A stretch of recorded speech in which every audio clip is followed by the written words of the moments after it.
سنسان سڑک پہ اپنا لہنگا سنبھالتی ہوئی گلناز سڑک پہ بھاگتی جا رہی تھی۔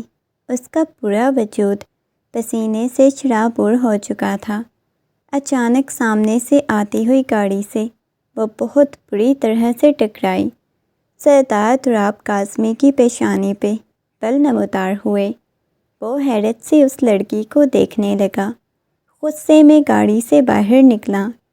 اپنے ہی گاؤں کی لڑکی کو یوں گاؤں سے باہر جاتا ہوا دیکھ کے حیران رہ گیا۔ ایک دم سے گلناز کے پاس آیا، اس کے بازو سے پکڑ کے اسے سیدھا کھڑا کیا اور اس دلہن کے روپ میں موجود لڑکی کو دیکھنے لگا۔ غصے میں کہنے لگا، تم آتش علی کی بیٹی ہو نا؟ کہاں بھاگی جا رہی ہو؟ آج تو تمہاری شادی تھی۔ سردار تراب کاظمی نے چلاتے ہوئے پوچھا، کیونکہ وہ گاؤں کی ہر لڑکی کی عزت کو اپنے گھر کی عزت سمجھتا تھا، اس وجہ سے چلاتے ہوئے اسے پوچھنے لگا۔ وہ ڈر گئی تھی۔ سردار تراب کاظمی کو اپنے سامنے دیکھ کے وہ آگے کچھ بول بھی نہیں پا رہی تھی۔ کیا وہ میں کیا بتاؤ مجھے؟ وہ دوبارہ سے غصے میں چلاتے ہوئے بولا، وہ بابا جان میری شادی ایک بڑی عمر کے آدمی کے ساتھ کر رہے تھے۔ وہ 50 سال کا بوڑھا تھا، مجھے اس کے ساتھ شادی نہیں کرنی تھی۔ وہ روتے ہوئے کہنے لگی، تو اس کا یہ مطلب ہے کہ اپنے باپ کی عزت کو خاک میں ملا کے تم گھر کی دہلیز چھوڑ کے بھاگو؟ واپس جاؤ۔ وہ لوگ بارات لے کے واپس چلے گئے ہوں گے، میں نہیں جاؤں گی، بابا مجھے مار دیں گے، وہ روتے ہوئے بولی تھی اور وہ اس کی طرف دیکھنے لگا۔ وہ کبھی سوچ بھی نہیں سکتا تھا کہ آتش علی کی بیٹی ایسا قدم اٹھا سکتی ہے۔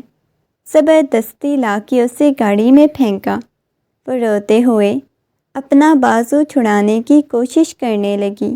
نہیں، مجھے نہیں جانا واپس گھر، میں نہیں جاؤں گی، وہ لوگ مجھے مار دیں گے، کوئی تمہیں کچھ بھی نہیں کہے گا، سردار تراب کاظمی نے چلاتے ہوئے کہا، اور اسے لے کے واپس حویلی پہنچ چکا تھا۔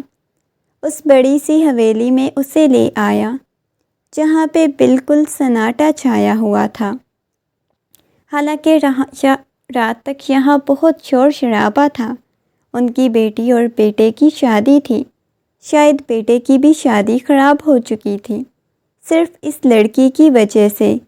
جیسے ہی سردار تراب کاظمی اس کے بازو سے پکڑ کے اسے لے کے وہاں داخل ہوا تو سب لوگ حیرت سے اس کی طرف دیکھنے لگے۔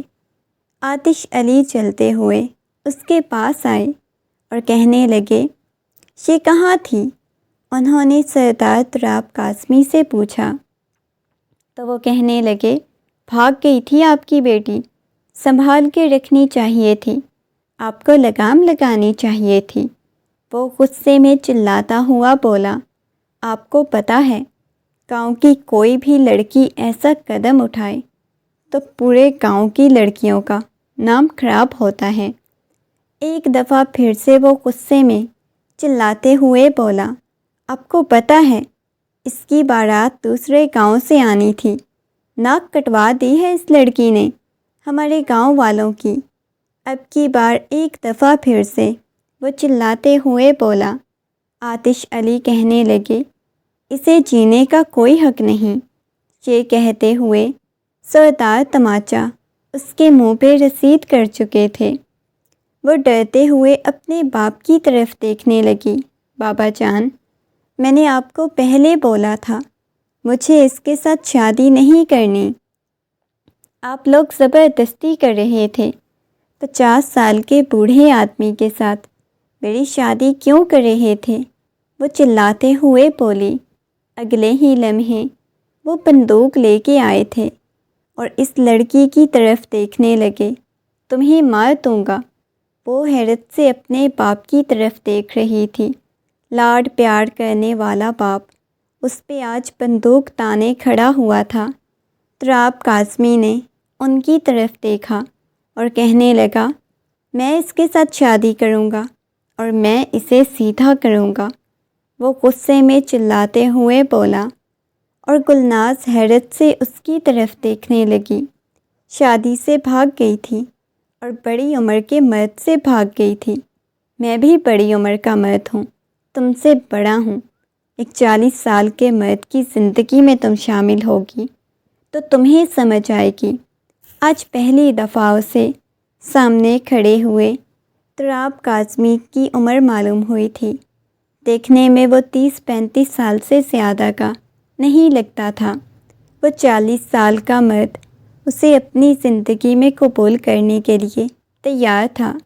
گلناز کو یہ شخص قبول تھا، مگر وہ نہیں تھا جو پہلے تھا۔ یہ تو خوبصورت تھا، حسین تھا۔ گاؤں کی آدھے سے زیادہ لڑکیاں تو سردار تراب کاظمی پہ مرتی تھی، مگر پھر بھی اسے خوف محسوس ہو رہا تھا۔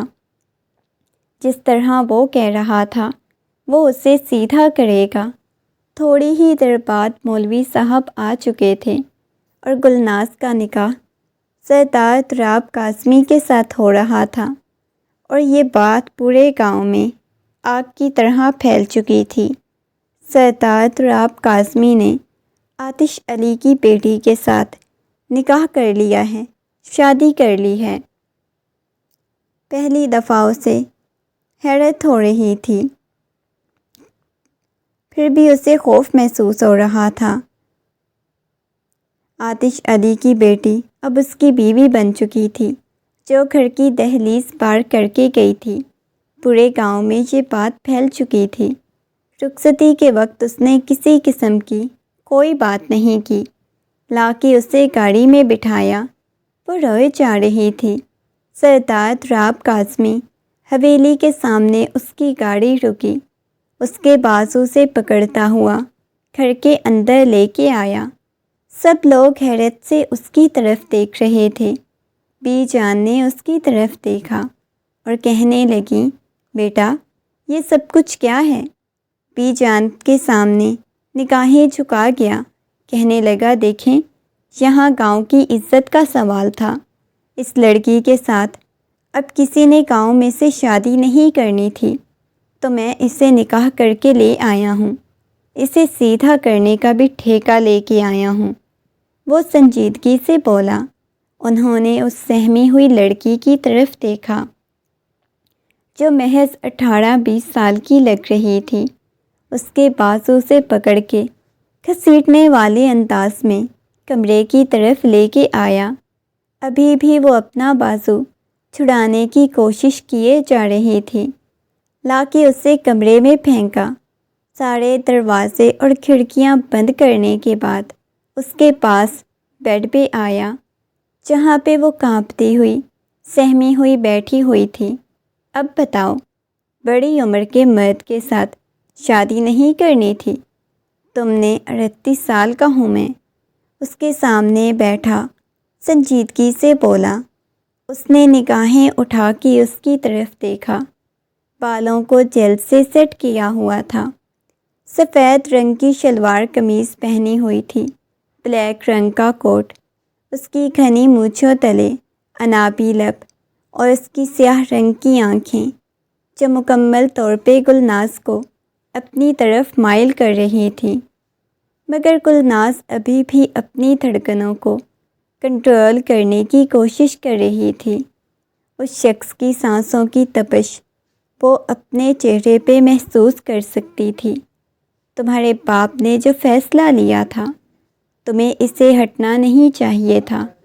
وہ جس کے ساتھ تمہاری شادی کروانا چاہتے تھے، تمہیں اس کے ساتھ شادی کر لینی چاہیے تھی۔ وہ سنجیدگی سے بولا تھا۔ وہ گھبراتے ہوئے اسے دور ہونے کی کوشش کرنے لگی۔ وہ دھیرے دھیرے اس کی جیولری کو اتارنے لگا تھا۔ نہ جانے کیا ہو گیا تھا سردار تراب کاظمی، جس نے آج تک کبھی کسی لڑکی کو نہیں دیکھا تھا۔ زندگی کے 40 سال اس نے بغیر کسی عورت کو چھوئے گزار دیے تھے۔ سردار ہونے کے باوجود نہ عورتوں کی محفلیں لگاتا، نہ کبھی کوئی اس نے ایسا کام کیا تھا بلکہ وہ تو عورتوں سے دور رہتا تھا، کیونکہ وہ واحد شخص تھا جس نے 20 سال کی عمر میں ایک عورت سے محبت کی تھی، بے پناہ محبت کی تھی، جو اسے چھوڑ کے چلی گئی تھی، ہمیشہ کے لیے بے وفائی کر گئی تھی۔ تب وہ چھوٹا تھا اور شاید کچی عمر کی محبت کو کبھی وہ بھول نہیں پایا، مگر آج اس کے سامنے ایک حسین لڑکی بیٹھی ہوئی تھی اور وہ عجیب نگاہوں سے اس کی طرف دیکھے جا رہا تھا۔ سردار تراب کاظمی نے اس کے ہاتھ کو اپنے ہاتھ کی گرفت میں لیا اور بس اس کے چہرے کی طرف دیکھے جا رہا تھا۔ اس کے کپکپاتے ہوئے ہونٹوں پہ اس نے اپنا انگوٹھا پھیرا۔ وہ بہت زیادہ ڈر گئی تھی، اس کی روح تک کانپ گئی۔ اس شخص کا لمس محسوس کر کے وہ پیچھے ہونے لگی۔ سردار تراب کاظمی کی بیوی ہو تم، اب سردارنی ہو، آئی سمجھ؟ اسے لگا تھا کہ وہ اسے کسی قسم کا کوئی حق نہیں دے گا، مگر وہ شادی کی پہلی رات ہی اسے سردارنی کا لقب دے رہا تھا۔ اس کا دل بہت شدت سے دھڑکنے لگا۔ اگلے ہی لمحے اس کے جبڑے کو دبوچتا ہوا اس کے لبوں کے اوپر جھکا۔ اس لڑکی کو اپنا سانس بند ہوتا ہوا محسوس ہونے لگا۔ وہ پیچھے پیچھے ہونے لگی۔ سردار تراب کاظمی نے اسے ایک جھٹکے سے خود سے دور کیا تو اس کی سانسیں اتھل پتھل ہو گئی تھیں۔ وہ گہرے گہرے سانس لیتے ہوئے تراب کاظمی کی طرف دیکھنے لگی، پیچھے پیچھے ہونے لگی۔ نہیں، آپ ایسا کچھ بھی نہیں کریں گے میرے ساتھ، آپ مجھ سے بڑے ہیں، وہ گھبراتے ہوئے بولی۔ بڑا ہوں تو کیا ہوا، اب بیوی بن چکی ہو، میرے اندر خواہشات ہیں، اتنے سالوں سے جو خواہشات بھڑکی ہوئی ہیں، ان خواہشات کو تو میں پورا کروں گا نا۔ یہ کہتے ہوئے اس کے اوپر جھکا تھا۔ وہ بیڈ شیٹ کو اپنے ہاتھوں میں دبوچے اس کے سینے پہ ہاتھ رکھتے ہوئے اسے خود سے دور کرنے کی کوشش کرنے لگی۔ اس کے دونوں ہاتھوں کو اپنے ایک ہاتھ کی گرفت میں لیتا ہوا بالکل اسے بیڈ کے ساتھ لگا گیا۔ وہ رونے لگی، سسکنے لگی، خدا کے لیے چھوڑیں مجھے، چھوڑیں۔ وہ بس اسے خود سے دور کرنے کی کوشش کر رہی تھی، مگر وہ اسے دور نہیں ہو رہا تھا۔ اپنی تمام تر خواہشات پوری کیے جا رہا تھا، اس کے اوپر جھکا ہوا تھا۔ ہاتھ مارتے ہوئے وہ لیمپ کو بند کر چکا تھا۔ پورے کمرے میں بالکل اندھیرا چھا گیا۔ اس کے رونے کی اور سسکنے کی آواز گونج رہی تھی۔ جس مرد کے ساتھ اس کی شادی ہو رہی تھی اسی کے ساتھ ہو جاتی، کم از کم وہ شاید اسے اتنی اذیت اور تکلیف تو نہ دیتا جتنی یہ شخص اسے دے رہا تھا۔ رات کے تقریباً 2 بجے وہ بلکونی میں کھڑا سگریٹ پیے جا رہا تھا۔ کافی دیر تک اسے سسکیوں کی آواز آتی رہی۔ وہ لڑکی روتی رہی تھی۔ اس کے بعد اس کے رونے کی آواز بند ہو گئی۔ جب وہ دوبارہ سے کمرے میں آیا تو وہ شاور لے کے بیڈ پہ بیٹھی ہوئی تھی۔ چلتا ہوا اس کے پاس آیا، ایک دم سے اس کے بازو سے کھینچ کے کہنے لگا، کسے پوچھ کے شاور لیا ہے؟ وہ نگاہیں جھکا گئی، آنکھوں میں سے موٹے موٹے آنسو بہنے لگے۔ وہ مسکراتے ہوئے کہنے لگا، کیسا محسوس کر رہی ہو؟ کاش وہ اسے بتا پاتی وہ کس اذیت اور تکلیف سے گزر رہی ہے۔ وہ اسے پوچھ رہا تھا، کیسا محسوس کر رہی ہو؟ خونخوار نگاہوں سے اس کی طرف دیکھنے لگی۔ بہت برا محسوس کر رہی ہوں۔ اس نے نگاہیں اٹھا کے تراب کی طرف دیکھا۔ کوئی بات نہیں، اب میں تمہیں اچھا محسوس کروا دیتا ہوں، وہ مسکراتے ہوئے بولا۔ زہر لگ رہے ہیں آپ مجھے، وہ غصے میں چلاتے ہوئے بولی۔ اب ہر انسان، ہر شخص کو شہد تو تھوڑی نہ لگتا ہے، کچھ لوگوں کو زہر بھی تو لگنا پڑتا ہے نا، وہ مسکراتے ہوئے بولا۔ بہت برے ہو آپ، بہت برے، ذلیل انسان۔ یہ کہتے ہوئے وہ چلاتے ہوئے بولی۔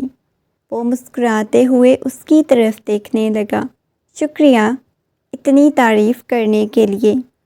یہ کہتے ہوئے وہ اس کے ہاتھ کو اپنے لبوں سے لگاتا ہوا کہنے لگا، تم گھر سے کیوں بھاگی تھی؟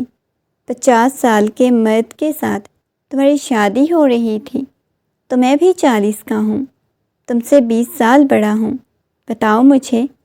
وہ اس کی گال کو سہلاتے ہوئے بولا، ماں باپ کی عزت کو ایسے روندا جاتا ہے؟ بتاؤ۔ اب کی بار بچوں کی طرح اسے سمجھا رہا تھا، مگر وہ اس کی باتوں کا کوئی جواب نہیں دے رہی تھی۔ دور رہے مجھ سے، یہ کہتے ہوئے اسے خود سے دور دھکا دے گئی۔ بتاؤ مجھے کیوں بھاگ رہی تھی؟ 50 سال کے مرد کے ساتھ شادی کیوں نہیں کرنی تھی؟ بتاؤ۔ آہستہ آہستہ اس کی گال کو سہلاتے ہوئے پوچھنے لگا۔ حاکم کاظمی سے محبت کرتی تھی، وہ نگاہیں جھکاتے ہوئے بولی۔ اس نے بولا تھا کہ وہ مجھے آ کے لے جائے گا، مگر وہ آیا نہیں تھا۔ وہ اپنے ہاتھوں کی انگلیوں کو مروڑتے ہوئے بولی، اور یہ سن کے وہ اسے دور ہوا تھا، اتنا دور ہوا تھا کہ جیسے ان دونوں کے درمیان صدیوں کا فاصلہ آ چکا ہو۔ حاکم کاظمی، تراب کاظمی کا چھوٹا بھائی، اس کے چھوٹے بھائی سے محبت کرتی تھی۔ وہ ضبط سے اپنی مٹھیاں بھینچنے لگا، اس کی آنکھوں میں خون اترنے لگا تھا۔ سامنے بیٹھی ہوئی معصوم سی لڑکی کو دیکھنے لگا، جس نے یہ شاید بات کہہ کے اس کے تن بدن میں آگ لگا دی تھی۔ غصے میں چلتا ہوا اس کے پاس آیا، ایک دم سے اس کے جبڑے کو دبوچ لیا۔ کیا تم نے کیا فضول بکواس کی؟ تم پہلے نہیں پھونک سکتی تھی؟ پہلے تمہارے منہ پہ کفن لگا ہوا تھا کیا؟ وہ چلاتے ہوئے پوچھنے لگا۔ اگر یہ بات بابا جان کو بتاتی تو انہوں نے میری جان نکال لینی تھی۔ میں اور حاکم ایک دوسرے کو کافی ٹائم سے جانتے ہیں، ایک دوسرے کی محبت میں مبتلا ہیں۔ ہم نے بہت سا وقت ساتھ گزارا ہے، گھومتے پھرتے تھے، لیکن آج تک کبھی ہم نے کوئی حد پار نہیں کی۔ بس آپ کے ساتھ شادی کے لیے میں اس وجہ سے مان گئی تھی، بعد میں آپ سے طلاق لے کے حاکم کے ساتھ شادی کر لوں گی۔ یہ سن کے وہ زوردار تماچا اس کے منہ پہ رسید کر چکا تھا۔ کہنے لگا، تمہیں ذرا شرم نہیں آتی؟ تم نے تراب کاظمی کا استعمال کیا ہے۔ وہ چلاتے ہوئے بولا۔ پہلی دفعہ زندگی میں تراب کاظمی کو کوئی لڑکی اچھی لگی تھی، جس کے ساتھ اتنا قریب جا کے اسے محسوس کر کے اسے لگا تھا شاید وہ لڑکی اسے محبت کر لے گا۔ کچھ الگ تھی، کچھ مختلف تھی، مگر اس لڑکی نے تو زوردار تماچا اس کے منہ پہ رسید کر دیا۔ اپنے لفظوں کا تماچا وہ ابھی تک سڑکوں پہ گھومتا ہوا محسوس کرنے لگا۔ غصے میں ضبط سے اپنی مٹھیاں بھینچ گیا۔ آپ نے مجھے طلاق دیں گے نا؟ میری حاکم کے ساتھ شادی کروائیں گے نا؟ وہ نرمی سے پوچھنے لگی۔ یہ کہنا تھا، اس نے مڑ کے گلناز کی طرف دیکھا۔ اتنا شدید تماچا گلناز کے منہ پہ رسید کیا کہ اس کے ہونٹ سے خون بہنے لگا۔ اس کی آنکھ سوج گئی تھی، اس کی گال پہ تماچے کا نشان بن چکا تھا، اتنی شدت سے مارا تھا۔ وہ بالکل ہونکوں کی طرح، کسی بے جان مجسمے کی طرح سامنے کھڑے ہوئے شخص کی طرف دیکھنے لگی۔ ایک لمحے کے لیے اس کے سوچنے سمجھنے کی صلاحیت ختم ہو چکی تھی۔ اس کا دماغ بالکل معاف ہو گیا، اسے کچھ سمجھ نہیں آ رہی تھی، کیا کرے اس کے ساتھ، ہوا کیا تھا۔ اس شخص نے اس کی طرف دیکھنے لگی۔ ابھی تم نے کیا بکواس کی کہ میں تمہیں طلاق دوں گا، خود اپنے بھائی کی زندگی میں شامل کروں گا؟ شرم سے تمہیں ڈوب مرنا چاہیے۔ ایسی غلیظ اور گھٹیا بکواس کرتے ہوئے؟ تمہیں پتہ بھی ہے خدا کے نزدیک سب سے ناپسندیدہ عمل کون سا ہے؟ طلاق۔ تم اس کے باوجود مجھ سے طلاق مانگ رہی ہو۔ دیکھو میں کرتا ہوں تمہارے ساتھ کیا کرتا ہوں، ہر لمحہ تمہیں اذیت اور تکلیف دوں گا۔ کاش تم نے مجھے پہلے بتایا ہوتا تو کبھی میں تمہیں اپنی زندگی میں شامل ہی نہ کرتا۔ اور رہی بات حاکم کی، وہ بھی مجھے اندازہ ہو جائے گا کہ حاکم تم سے کتنی محبت کرتا ہے، کیونکہ حاکم کی زندگی میں تم کوئی ایک لڑکی تو ہو نہیں۔ لیکن اب یہ کہتے ہوئے ضبط سے اپنی مٹھیاں بھیج گیا، ویسے مجھے حیرت ہو رہی ہے، حاکم اگر تمہارے ساتھ اتنے سالوں سے محبت کرتا تھا تو کبھی اس نے تمہیں چھوا کیوں نہیں؟ وہ کہنے لگی، کیونکہ وہ مجھ سے سچی محبت کرتے تھے اور میرے ساتھ کسی قسم کا کوئی گناہ نہیں کرنا چاہتے تھے۔ وہ میرے ساتھ شادی کرنا چاہتے تھے۔ چلو ٹھیک ہے، پھر ہم حاکم کو بھی سرپرائز دیتے ہیں، اسے بھی مل جائے گا۔ وہ گھبرا رہی تھی، بہت زیادہ ڈر بھی رہی تھی۔ اس نے بھی اسے پیچھے کی طرف دھکا دے دیا، روتی سسکتی رہی۔ صبح جب اس کی آنکھ کھلی تو اس کا سانس بند ہو رہا تھا، اپنے اوپر کچھ وزنی سا محسوس ہوا۔ وہ الٹا لیٹا بالکل اس کے اوپر تھا، اسے ہٹانے کی کوشش کرنے لگی۔ ہٹے اوپر سے میرا سانس بند ہو رہا ہے، وہ گھبراتے ہوئے بولی۔ اس نے اپنی آنکھیں کھول کر دیکھا تو وہ الجھی ہوئی اس کے نیچے سے نکلنے کی کوشش کر رہی تھی۔ اوپر سے ہٹیں، میرا سانس بند ہو رہا ہے، وہ گھبراتے ہوئے بولی تو وہ اٹھا، ایک دم سے اسے کھینچ کے اپنی گود میں بٹھاتا ہوا اس کے سر کو اپنے سینے سے لگا گیا۔ تمہارے لفظوں نے مجھے بڑی تکلیف دی ہے، وہ اس کے گرد شدت سے بازو حائل کرتے ہوئے بولا، اور اسے یوں لگا جیسے اس کا سانس بند ہو جائے گا۔ وہ خود کو چھڑانے کی کوشش کرنے لگی۔ چھوڑے مجھے، میرا سانس بند ہو رہا ہے، وہ گھبراتے ہوئے بولی تو وہ اٹھا۔ اس کے ہاتھوں کی انگلیوں میں اپنی انگلیاں پیوست کر چکا تھا۔ وہ اپنے ہاتھ کو اپنے آپ کو چھڑانے کی کوشش کرنے لگی۔ کافی وقت بعد اسے الگ ہوتا ہوا باتھ روم کی طرف چلا گیا۔ جب فریش ہو کے نکلا تو وہ ابھی تک بیڈ پہ بیٹھی روئی جا رہی تھی۔ فریش ہو جاؤ، نیچے سب لوگ ہمارا انتظار کر رہے ہوں گے، میرے بغیر کوئی ناشتہ شروع نہیں کرتا، تمہاری وجہ سے آج لیٹ ہو گئے ہیں۔ یہ کہتے ہوئے جلدی جلدی میں اپنے بالوں کو سیٹ کرنے لگا۔ تقریباً کچھ دیر بعد وہ شاور لے کے فریش ہو کے آ چکی تھی۔ اس کا بازو پکڑتے ہوئے اس کے چہرے کو دیکھنے لگا۔ بہت خوبصورت لگ رہی ہو تم، شوہر کی قربت تمہارے چہرے سے جھلک رہی ہے۔ چلو میں تمہارا ہاتھ پکڑ کے تمہیں لے کے جاتا ہوں تاکہ کچھ لوگ جل جائیں۔ گلناز اپنا بازو چھڑانے کی کوشش کرنے لگی۔ پلیز میرا بازو چھوڑیں، میں خود چل کے چلی جاؤں گی۔ نہیں میری جان، میری بیوی ہو تم، میری سردارنی، سردار کی سردارنی ہو، ایسے ہی تمہیں لے جاؤں گا۔ یہ کہتے ہوئے وہ مسکراتے ہوئے اسے لے کے باہر آ گیا۔ جیسے ہی سیڑھیاں اترتے ہوئے ڈائننگ ٹیبل کی طرف آیا، اس نے نگاہیں اٹھا کے دیکھا، سامنے کھڑا ہوا حاکم جو کسی بات پہ مسکرا رہا تھا۔ سامنے سے آتی ہوئی لڑکی کو دیکھ کے، اس کا ہاتھ اپنے بھائی کے ہاتھ میں دیکھ کے، اس کے لبوں کی ساری مسکراہٹ غائب ہو چکی تھی۔ ایک دم سے اس کے چہرے پہ غصہ آنے لگا۔ ضبط سے اپنی مٹھیاں بھینچتا ہوا غصے میں اس کے پاس آیا۔ آتے ہی زوردار تماچا اس کے منہ پہ رسید کیا۔ وہ نیچے فرش پہ جا گری اور اتنی اچانک یہ سب کچھ ہوا تھا، تراب بھی نہیں سمجھ پایا تھا یہ سب کچھ کیا ہوا ہے۔ غصے میں تراب کی طرف دیکھنے لگا آپ نے اس کے ساتھ شادی کی ہے، آپ کو پتہ ہے یہ میری محبت ہے۔ وہ غصے میں چلاتے ہوئے بولا تھا اور تراب کو پیچھے کرنے لگا۔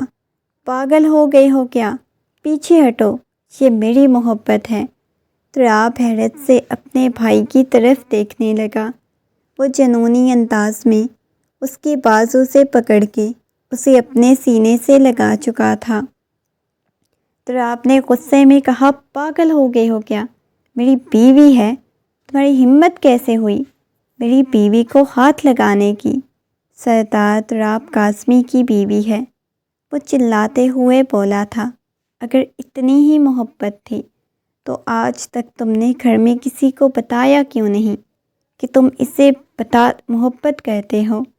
اگر تم لوگ بتا دیتے تو ہم لوگ شادی کروا دیتے۔ تم لوگوں کو محبت کرنے میں، عشق معشوقی کرنے میں زیادہ مزہ آتا ہے، وہ غصے میں چلاتے ہوئے بولا اور وہ اپنے بھائی کی طرف دیکھنے لگا۔ بھائی، میں گلناز سے بہت زیادہ محبت کرتا ہوں، میں کسی قیمت پہ اسے کسی اور کے ساتھ برداشت نہیں کر سکتا، بس میں آپ لوگوں کو بتانے والا تھا۔ اچھا، تمہیں یہ نہیں پتا تھا کہ اس کی شادی ہو رہی ہے، وہ بھی ایک 50 سال کے بوڑھے آدمی کے ساتھ؟ تمہاری محبت کی وجہ سے وہ بھاگ گئی۔ جب تم نے اسے بولا تھا تم گھر سے بھاگو، میں تمہیں لینے آؤں گا، تو لینے کیوں نہیں گئے تھے؟ رات کے 12 بجے اسے سڑک سے اٹھا کے لایا تھا، وہ چلاتے ہوئے بولا۔ وہ بھائی کی طرف دیکھنے لگا۔ بھائی، خبردار جو تم نے کوئی آگے سے بکواس کرنے کی کوشش کی، وہ بیوی ہے میری اور تمہاری بھابھی ہے، بھول جاؤ تم نے کبھی اس سے محبت کی تھی، سب کچھ نارمل ہے، دفعہ ہو جاؤ، وہاں جا کے بیٹھ کے ناشتہ کرو۔ اس نے اپنے چھوٹے بھائی کو اچھا خاصا ڈانٹ دیا تھا۔ وہ بار بار سامنے بیٹھی ہوئی گلناز کی طرف دیکھ رہا تھا، جس کی آنکھوں میں سے آنسو بہہ رہے تھے۔ وہ کانپتی ہوئی اپنے آنسو صاف کر رہی تھی۔ خبردار، جو تمہاری آنکھ میں سے ایک بھی آنسو نکلا، یہی کاٹ کے تمہارے ٹکڑے کر کے ڈائننگ ٹیبل پہ سجا دوں گا، تراب قاسمی نے چلاتے ہوئے کہا۔ تو وہ ہچکیوں کے ساتھ مزید شدت سے تراب قاسمی نے چلاتے ہوئے کہا۔ وہ ہچکیوں کے ساتھ مزید شدت سے رونے لگی۔ بیٹا، کیا ہو گیا ہے؟ کیوں بچی کو ڈانٹ رہے ہو؟ بی جان نے نرمی سے کہا۔ بچی؟ ابھی یہ بچی ہے؟ آپ لوگوں کو اس بچی کا پتہ نہیں، نظر نہیں آ رہا آپ لوگوں کو؟ بچی اس سے محبت کرتی ہے اور وہ بچہ اس بچی سے محبت کرتا ہے۔ حیا نام کی چیز نہیں ان لوگوں میں۔ حاکم وہاں سے اٹھ کے جانے لگا۔ کہاں جا رہے ہو تم؟ ناشتہ ختم کر کے یہاں سے ہلو گے ورنہ میں نے تمہارا منہ توڑ دینا ہے، تراب نے غصے میں چلاتے ہوئے کہا۔ وہ وہیں پہ بیٹھ گیا۔ گلناز کو احساس ہوا تھا یہاں سارے فیملی والے ہی تراب سے کس قدر خوف کھاتے تھے، یہاں تراب کی ہر بات مانی جاتی تھی۔ وہ پوری کی پوری کپ کپا رہی تھی، اس کے ہاتھ پاؤں بھی کانپ رہے تھے۔ بمشکل اس نے کھانا ختم کیا، اٹھ کے کمرے کی طرف چلی گئی۔ کمرے میں آتے ہی بیڈ پہ بیٹھی بہت شدت سے رونے لگی۔ کافی وقت بعد تراب آیا، کہنے لگا، چلو شاپنگ پہ لے چلتا ہوں۔ اس نے نگاہیں اٹھا کے دیکھا، کس چیز کی شاپنگ؟ ظاہر ہے رات کو ولیمے کا فنکشن ہے۔ اب کل رات کو ولیمے کا فنکشن ہے، اٹھو۔ نہیں، مجھے کہیں بھی نہیں جانا۔ کہیں نہیں جانے کا کیا مطلب ہے؟ کوئی تمہارے پاس ڈریس ہے صحیح جو تم پہنو گی؟ چلو، یہ کہتے ہوئے اسے ایک بڑی سی چادر دی، یہ اوڑھ لو، اس خاندان کی لڑکیاں یوں باہر نہیں جاتیں۔ وہ سنجیدگی سے بولا تو وہ خاموش ہو گئی۔ اس نے بڑی سی چادر کو اپنے گرد لپیٹ لیا تھا۔ وہ اسے لے کے شہر آ گیا، ایک بڑے سے مال میں لے کے داخل ہوا تھا۔ وہ کبھی یوں باہر نہیں گئی، نہ ایسی جگہوں پر گھومی تھی، بالکل وہ اس کے ساتھ چپکی ہوئی تھی۔ اس کا بازو پکڑا ہوا تھا، ڈر بھی بہت زیادہ رہی تھی۔ کیا ہو گیا ہے؟ ڈر کیوں رہی ہو؟ اسے ایک بوتیک پہ لے کے آ گیا جہاں سے رات ولیمے کے فنکشن کے لیے اس نے ڈریس پسند کیا۔ چیئرلی ہر چیز لینے کے بعد وہ بہت زیادہ تھک چکا تھا۔ چلو کھانا کھا کے چلتے ہیں۔ نہیں، مجھے بھوک نہیں، واپس گھر چلنا چاہیے، رات ہو چکی ہے، رات ہونے والی ہے، اس نے نرمی سے کہا۔ تمہیں پریشان ہونے کی ضرورت نہیں، کھانا کھانے کے بعد میں نے تمہیں پارلر میں چھوڑنا ہے، خود بھی ریڈی ہو کے آؤں گا، رات کو ہی تم نے واپس جانا ہے، گھر میں ساری تیاریاں ہو چکی ہوں گی۔ وہ نرمی سے اسے سمجھانے لگا۔ اس نے اس بات میں سر ہلا دیا۔ وہ شخص سے خوف کھا رہی تھی۔ ولیمے کے فنکشن میں اسے حاکم کہیں نظر نہیں آیا۔ وہ کافی دیر تک اسے ڈھونڈتی رہی۔ اسے حیرت ہو رہی تھی جب اس کے پہلو میں آ کے تراب کاظمی بیٹھا تھا۔ اس نے پاس بیٹھے ہوئے تراب کاظمی کی طرف دیکھا۔ فوراً سے نگاہیں جھکا گئی تھی۔ کیا ہو گیا ہے؟ حاکم کو تلاش کر رہی ہو؟ جا چکا ہے۔ تمہیں کیا لگتا ہے کہ میں اسے یہاں پہ رہنے دوں گا اپنی بیوی کے سامنے؟ بالکل بھی نہیں۔ تم صرف تراب کاظمی کی ہو۔ وہ اس کے ہاتھ کو اپنے ہاتھ کی گرفت میں لیتا ہوا بولا۔ سامنے مسلسل ان کا فوٹو شوٹ کیا جا رہا تھا۔ لبوں پہ مسکراہٹ سجا لو۔ وہ مسکراتے ہوئے بولا۔ وہ تم سے محبت نہیں کرتا تھا، جاتے جاتے مجھے بتا گیا۔ کہتی ہو تو ثبوت دے دیتا ہوں۔ وہ ضبط سے اپنی آنکھیں بند کر گئی تھی۔ یہ تو اس نے خود بھی بہت دفعہ محسوس کیا تھا کہ وہ اسے محبت نہیں کرتا، مگر نہ جانے کیوں پھر بھی اس کی محبت پہ یقین کرتی آئی تھی۔ مگر اب وہ ایک ایسے شخص کی بیوی تھی جو اسے عزت دے رہا تھا، جسے بچا کے لایا تھا، ورنہ اب تک تو وہ اپنے باپ کے ہاتھوں ضائع ہو جاتی۔ مگر نہ جانے پھر بھی کیوں کہیں نہ کہیں اسے تراب سے نفرت محسوس ہو رہی تھی۔ اس پر بہت زیادہ غصہ آ رہا تھا، جس نے زبردستی اسے اپنی زندگی میں شامل کر لیا تھا۔ مسکراتے ہوئے تصاویر کھنچوانے کے بعد کافی زیادہ تھک گئی تھی۔ جب واپس کمرے میں آئی تو آئینے میں اپنے آپ کو دیکھنے لگی۔ آنکھوں میں سے موٹے موٹے آنسو بہنے لگے۔ آئینے کے سامنے کھڑی ہو کے اپنا زیور اتارنے لگی۔ جب تراب کمرے میں داخل ہوا، اس کی طرف دیکھنے لگا۔ نہ جانے کیوں وہ جو آج سے اس نے 20 سال پہلے کچھ خوبصورت خواب سجائے تھے، 3 سال تک جن خوابوں کو دیکھتا رہا تھا، نہ جانے کیوں اس کی تعبیر چاہتا تھا۔ ہر رات آنکھیں بند کر کے جو سپنے دیکھتا تھا اپنی شادی کو لے کے، اپنی بیوی کو لے کے، آج اس کا جی چاہ رہا تھا وہ تمام تر خواب پورے کرے۔ اس حسین لڑکی کو دیکھے جا رہا تھا۔ دھیرے دھیرے چلتا ہوا اس کے پاس آیا، اسے پیچھے سے اپنی باہوں کے حصار میں لے گیا۔ وہ ضبط سے اپنی آنکھیں بند کر گئی۔ آہستگی سے ہاتھ آگے کی طرف کرتا ہوا اس کی کرتے کے اوپر سے اس کے پیٹ پہ رکھا۔ اس کے ٹھنڈے ہاتھوں کو محسوس کرتی ضبط سے اپنے لہنگے کو اپنے ہاتھوں میں دبوچ گئی۔ بالکل اس کے چہرے کو پیچھے کی طرف کر چکا تھا۔ وہ شدت سے اس شخص کے لمس کو محسوس کرنے لگی۔ ایک دم سے اسے دور ہٹی تھی۔ اس کا دل اتنی شدت سے دھڑک رہا تھا کہ وہ اپنی دھڑکنیں کنٹرول نہیں کر پا رہی تھی۔ مسکراتے ہوئے اس کی طرف دیکھنے لگا، ایک طرف اس کی کمر پہ ہاتھ رکھتے ہوئے اس کی پیشانی پہ اپنے لب رکھے تھے۔ بہت خوبصورت لگ رہی تھی آج تم، وہ نرمی سے بولا۔ اس کی تعریف کرنے لگا۔ کل میں تمہیں منہ دکھائی کا تحفہ نہیں دے سکا، بہت اچانک سب کچھ ہوا تھا، لیکن آج لایا ہوں۔ یہ کہتے ہوئے اسے آئینے کے سامنے کھڑا کیا تھا۔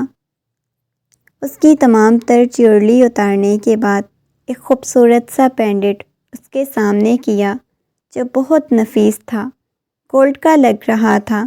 آہستگی سے اس کے بالوں کو سائڈ پہ کرتا ہوا اس کے گلے میں ڈال چکا تھا۔ وہ مسکراتے ہوئے اس پینڈنٹ کو دیکھنے لگی جو بہت خوبصورت لگ رہا تھا۔ اس کے پیچھے کھڑا ہوا وہ شخص اسے زیادہ حسین لگ رہا تھا۔ ایسے لگ رہا تھا جیسے وہ ایک دوسرے کے لیے دونوں بنے ہوں۔ اس وقت چاند سورج کی جوڑی لگ رہے تھے۔ وہ گرے رنگ کے 3 پیس سوٹ میں ملبوس کسی ریاست کا شہزادہ لگ رہا تھا۔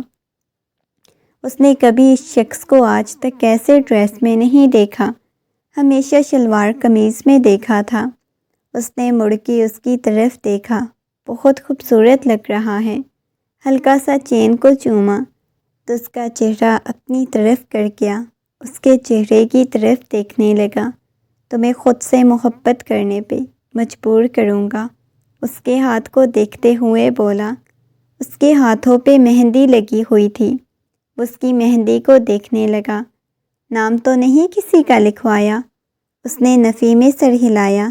آپ کا لکھوا لوں گی، وہ مسکراتے ہوئے بولی۔ نہ جانے اچانک سے اسے کیا ہوا تھا، وہ خود بھی سمجھ نہیں پائی تھی۔ تم تو حاکم سے محبت کرتی تھی۔ نہیں، شوہر تو آپ میرے ہونا۔ مجھے لگتا ہے جو پہلی محبت شوہر سے کی جاتی ہے وہی اصل محبت ہوتی ہے۔ اس کے علاوہ باقی سب ہماری غلط فہمیاں ہوتی ہیں۔ اس کی آنکھوں میں نمی تیر رہی تھی۔ آپ کو پتہ ہے، اگر آپ نہ ہوتے تو شاید آج میں یہاں نہ کھڑی ہوتی۔ اس رات میں کسی کے ہاتھوں ختم ہو جاتی، اپنے باپ کے ہاتھوں یا کسی کے ہاتھوں۔ کم از کم میں نے یہاں پہ نہیں ہونا تھا۔ وہ نگاہیں جھکائے بولی، مجھے اس رات بہت زیادہ تکلیف ہوئی تھی۔ میں نے بہت زیادہ میسیجز کیے تھے، بار بار اس شخص کو میسیج کیے، کالز کی۔ وہ میرے میسیج سین کر کے چھوڑ دیتا تھا۔ میں اسے بتا رہی تھی میں اپنے گھر سے باہر ہوں، سڑک پہ ہوں، کھیتوں میں ہوں۔ میں نے ہر جگہ کا اسے بتایا، مگر وہ نہیں آیا، مجھے اگنور کرتا رہا۔ کیا اسے اتنی بھی میری فکر نہیں تھی؟ اتنی بھی پرواہ نہیں تھی؟ اتنی بھی اسے مجھ سے محبت نہیں تھی؟ اس کے سینے سے لگی، بہت شدت سے رونے لگی تھی۔ اس کے کوٹ کو اپنی مٹھیوں میں دبوچا ہوا تھا۔ وہ دھیرے دھیرے اس کی پشت کو سہلانے لگا۔ رونا بند کرو پلیز، بالکل رونا بند کرو۔ میں تمہاری آنکھوں میں کسی قسم کا کوئی آنسو نہیں دیکھنا چاہتا۔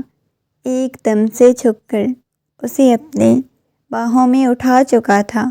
باہوں میں اٹھاتا ہوا اسے بیڈ کی طرف لے کے آیا۔ بیڈ پہ لٹاتے ہوئے اس کے اوپر چھکا تھا۔ وہ اپنی آنکھیں بند کر گئی تھی۔ میں ہمیشہ آپ کی رہوں گی، آپ کو محسوس کر کے رہوں گی۔ میں نے رات آپ کی دی گئی تکلیفیں محسوس کی، مگر آج زندگی میں آپ کی محبت محسوس کرنا چاہتی ہوں۔ اس کے کوٹ کو اپنے ہاتھوں میں دبوچے وہ شدت سے بولے جا رہی تھی۔ اس شخص کے لبوں پہ مسکراہٹ بکھر گئی۔ اس کے کانپتے ہوئے ہاتھوں کو ہونٹوں سے اور لرزتی ہوئی پلکوں کو دیکھ کے مسکرانے لگا۔ اس کے ہونٹوں کو اس کا دل اتنی شدت سے دھڑک رہا تھا، اس کی دھڑکنیں محسوس کرنے لگا۔ اس جگہ سے اس نے مکمل طور پہ اپنے حصار میں لے لیا۔ رات جیسے جیسے گزر رہی تھی، اس پہ اپنی محبت لٹائے جا رہا تھا۔ وہ نہیں جانتا تھا وہ کیسے ہو گیا۔ ایک رات میں اسے اس لڑکی سے کیسے محبت ہو گئی۔ یہ جذبہ، یہ سب کچھ اس کے لیے بالکل نیا تھا۔ اس نے کبھی آج سے پہلے ایسی فیلنگز محسوس نہیں کی جیسی وہ آج محسوس کر رہا تھا۔ اس کے سینے پہ سر رکھے ہوئے چھت کو دیکھے جا رہی تھی۔ اس کے ہاتھ کو پکڑتا ہوا آگے کی طرف لے گیا۔ اس کے ہاتھوں کو دیکھنے لگا تھا۔ تمہارے ہاتھ بہت خوبصورت ہیں۔ اس کے چہرے کی طرف دیکھنے لگی۔ اس کی مونچھوں کو بل دیتے ہوئے کہنے لگی، آپ کو پتہ ہے میری ساری دوستیں آپ پہ مرتی تھیں۔ وہ کہتی تھی دراب کاظمی کتنا حسین ہے۔ وہ کہنے لگا اچھا تم بھی مرتی تھی؟ نہیں کبھی بھی نہیں، میں تو کبھی بھی آپ کے بارے میں ایسا نہیں سوچا۔ وہ ہنستے ہوئے کہنے لگی اچھا اگر تم نے نہیں سوچا تھا، تمہاری دوستیں سوچتی تھی نا، اتنی بری تم نے دوستیں بنائی ہوئی تھی۔ اب گاؤں کی ساری لڑکیاں ایسا سوچتی تھیں تو اب کیا میں سب سے دور رہتی؟ وہ اس بات میں سر ہلانے لگا۔ اب اگر تم جاؤ گی تو وہ تمہیں کہے گی کتنا ہینڈسم ہے، ایسا ویسا، تمہیں اچھا لگے گا؟ وہ نفی میں سر ہلانے لگی۔ آپ تو سارے کے سارے میرے ہونا، مجھے کیوں اچھا لگے گا؟